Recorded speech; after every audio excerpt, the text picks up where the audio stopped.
របៀបធ្វើគោឡើងភ្នំនេះគឺជាបន្លែដែលប្រឡាក់អំបិលមីប្រឡាក់អំបិលមីជាមួយនេះទៅគឺឆ្ងាញ់ហើយនេះគឺជាផ្សិតសាច់មាន់ហើយនឹងពោតបារាំងហើយនេះគឺជាខ្ទឹមបារាំងស្ពៃក្តោបហើយពេញប៉ោះហើយនេះគឺជាសាច់គោដែលជាប់ខ្លាញ់ហាំងទៅឆ្ងាញ់ណាហើយនេះជាក្រូចឆ្មាដែលហាន់ស្រាប់ហើយនេះគឺជាទឹកជ្រលក់ដែលកំពុងបុក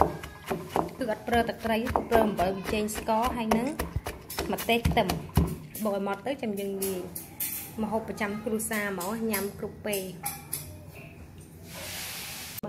ទឹកជ្រលក់ឥឡូវរួចរាល់ហើយអូខេនេះយើងចាប់ផ្ដើមដួសដាក់ចានទឹកជ្រលក់ពីររសជាតិនេះគឺទឹកម្រេចអញ្ចឹងយើងចាក់លាយបុកយកមកក្រូចឆ្មា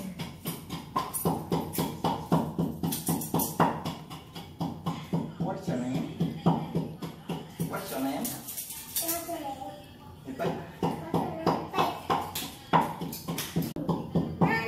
Tôi đây chỉ lúc chiếc cha sạch tại bà đòn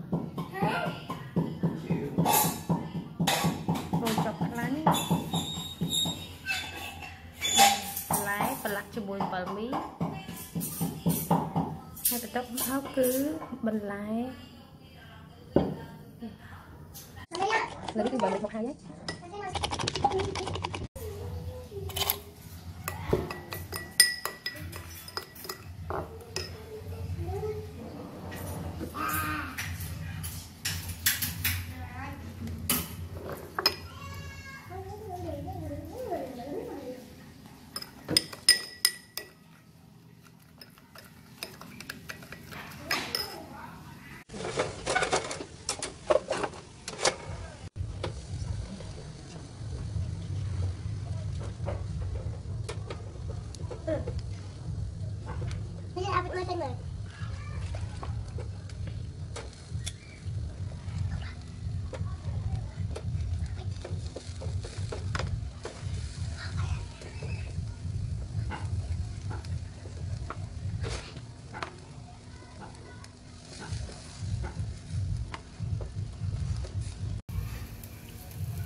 chui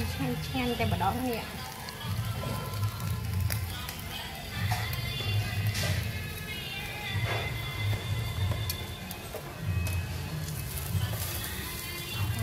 lẹ lạnh ăn chiêu tại bà đó